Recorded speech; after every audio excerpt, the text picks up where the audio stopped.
এই সময় এসে আপনি যদি 50 থেকে 55,000 টাকা বাজেট রেঞ্জের মধ্যে ইউজ মার্কেটে একটা স্যামসাং এর ডিভাইস খুঁজেন, তাহলে আপনি মোটামুটি 3টার মতো মডেল খুবই বেশি দেখতে পাবেন।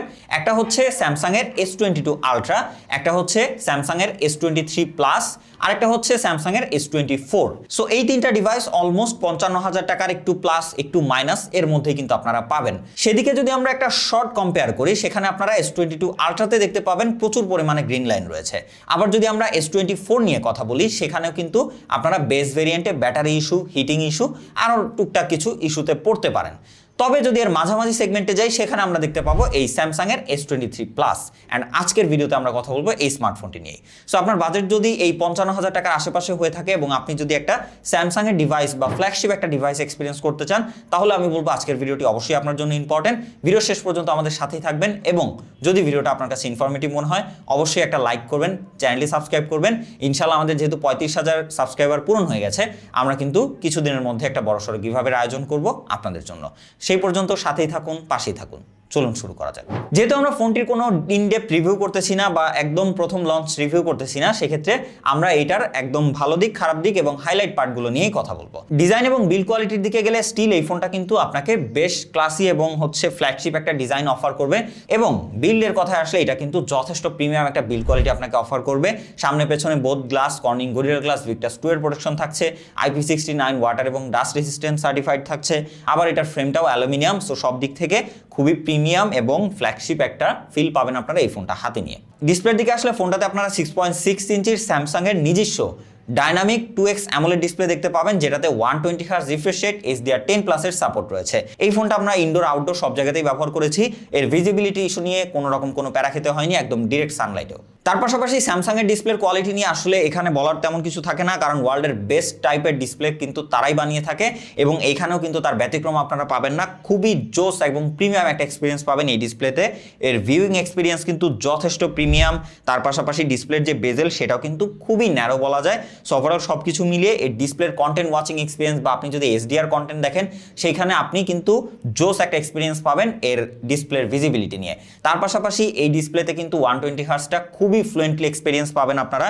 এবং এইখানে এই ডিসপ্লেটা একদম 10 Hz থেকে শুরু করে 120 Hz পর্যন্ত ফ্ল্যাকচুয়েট করতে পারে, যার জন্য আপনার ব্যাটারিটাও কিন্তু এখানে যথেষ্ট সেভ হবে। এবং ফাইনালি এখানে প্রোটেকশন হিসেবে কিন্তু কর্নিং গরিলা গ্লাস ভিক্টাস 2 এর প্রোটেকশন থাকছে। তার পাশাপাশি এই যে স্যামসাং, এটার হেপটিক ফিডব্যাকও কিন্তু যথেষ্ট ভালো লেগেছে আমার কাছে। রেগুলার লাইফে ব্যবহার করলে এর হেপটিক ফিডব্যাক আমি অবশ্যই বলবো আপনি এনজয় করবেন। তার পাশাপাশি এর যে ডুয়েল স্টেরিও স্পিকার, সেটাও কিন্তু যথেষ্ট লাউড এবং ডিটেল ক্লিয়ার একটা এক্সপিরিয়েন্স পাবেন আপনারা এখান থেকে। আপনাদেরকে একটা টেস্ট দিয়ে দিচ্ছি, আপনারা নিজেই শুনে নিন।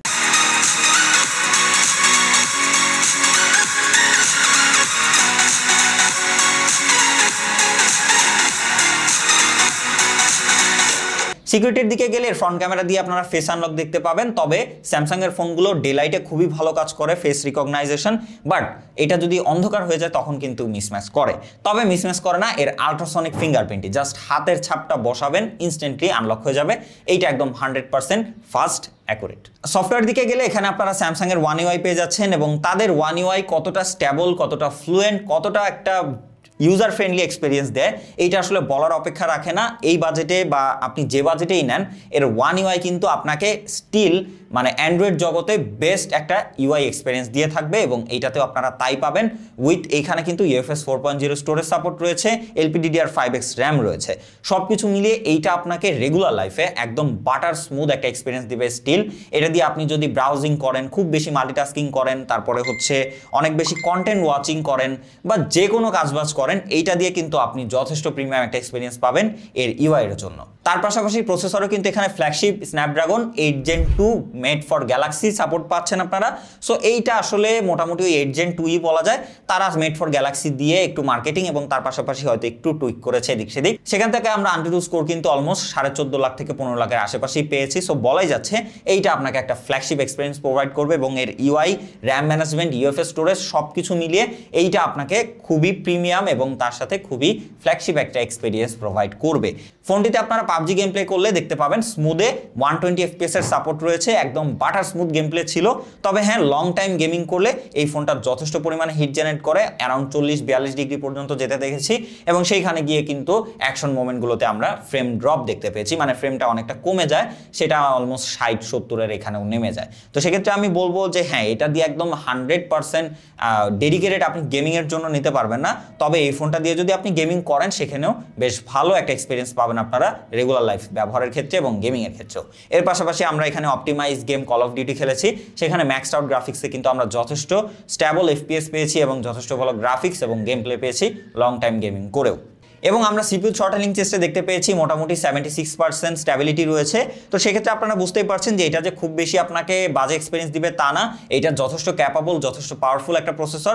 তবে স্যামসাংয়ের ডিভাইসগুলো একটু হিট জেনারেট করে, এটা আপনারা সবাই জানেন, এবং এইটাও কিন্তু তেমনই। এটাতে আমরা সর্বোচ্চ AnTuTu স্কোর চেক করতে গিয়ে 44 ডিগ্রি পর্যন্ত হিট জেনারেট করতে দেখেছি।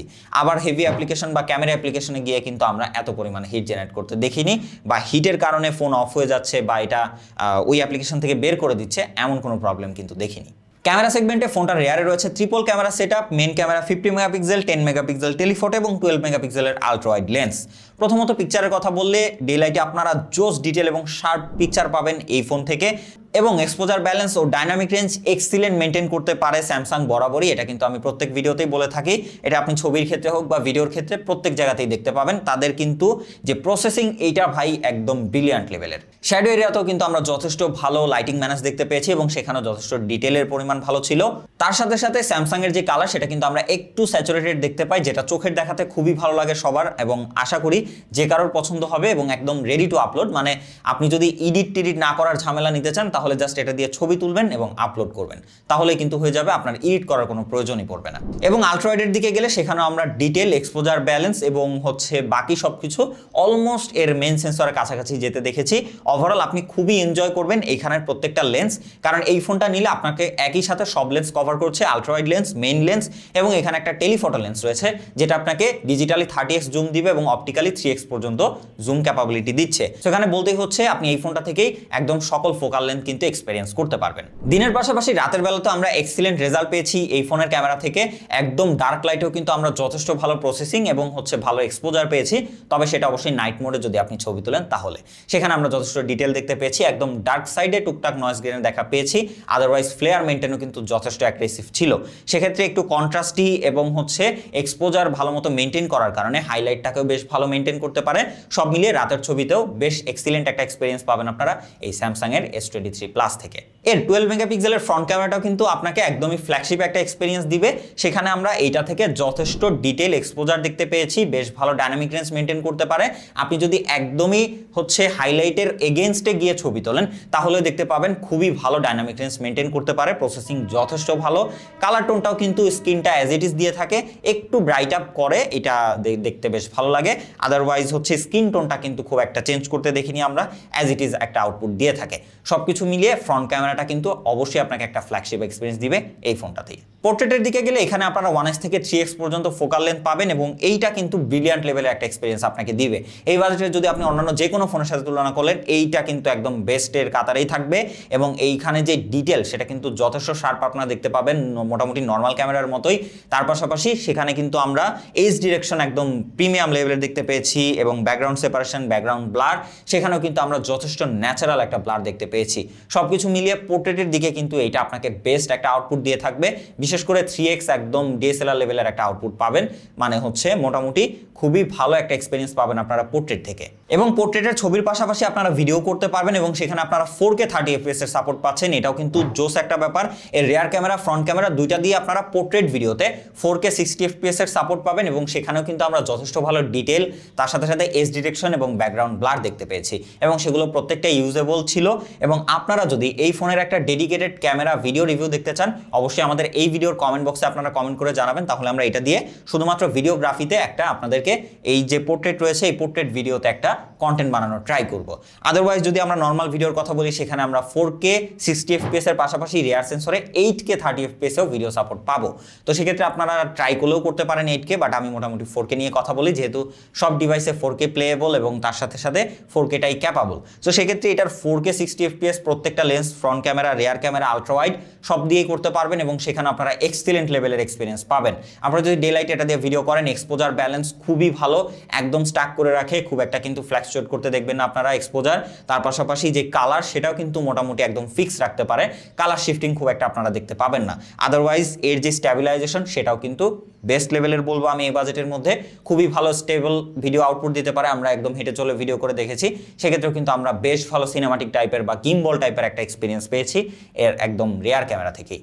তার পাশাপাশি এটা দিয়ে আপনারা ফ্রন্ট ক্যামেরাতেও 4K 60 FPS এ ভিডিও করতে পারবেন এবং সেইখানেও কিন্তু আমরা যথেষ্ট ভালো ডিটেল, এক্সপোজার ব্যালেন্স, ভালো ডাইনামিক রেঞ্জ দেখতে পেয়েছি এবং সেখানে কিন্তু কালারটাও মোটামুটি শিফট করতে আমরা দেখিনি, এক্সপোজারটাও খুব একটা শিফট করতে দেখিনি, একদম স্টক করে বেশ ভালো একটা এক্সপিরিয়েন্স দিতে পারে এর রেয়ার এবং ফ্রন্ট ক্যামেরার ভিডিও বোথ। ফাইনালি ব্যাটারি সেগমেন্টে গেলে এই সব কিছুকে পাওয়ার করার জন্য ফোনটাতে কিন্তু 4700 mAh এর ব্যাটারি ব্যবহার করা হয়েছে।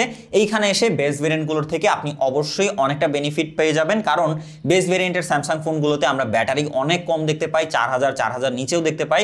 সেগুলো কিন্তু ব্যবহার করতে গিয়ে প্রচুর প্যারা খেতে হয়। মানে একটা ফোন সব দিক থেকে যতটাই ভালো হোক, ব্যাটারি ব্যাকআপ যদি আপনাকে ভালো না দেয় তাহলে কিন্তু আপনি রেগুলার লাইফে প্রাইমারি ডিভাইস হিসেবে ওই ফোনটাকে ব্যবহার করে খুব একটা মজা পাবেন না।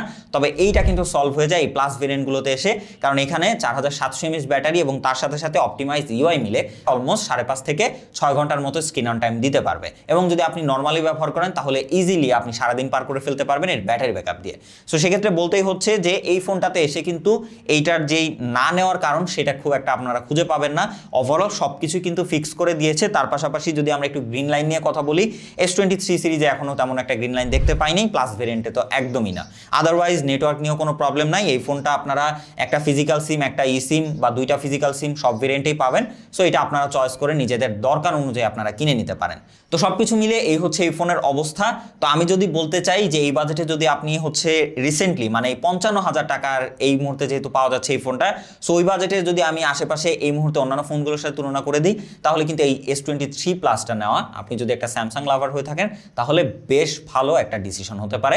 এটা হোক ক্যামেরার সেগমেন্টে, হোক ভিডিও সেগমেন্ট, হোক ইউজার এক্সপিরিয়েন্স, হোক ইউআই এক্সপিরিয়েন্স, ভালো ডিসপ্লে, ভালো বিল্ড কোয়ালিটি, এভরিথিং সব জায়গাতে কিন্তু আপনি বেশ এবং বেশ প্রিমিয়াম একটা এক্সপিরিয়েন্স পাবেন, বেশ ফ্ল্যাগশিপ একটা এক্সপিরিয়েন্স পাবেন এই ফোনটি ব্যবহার করে।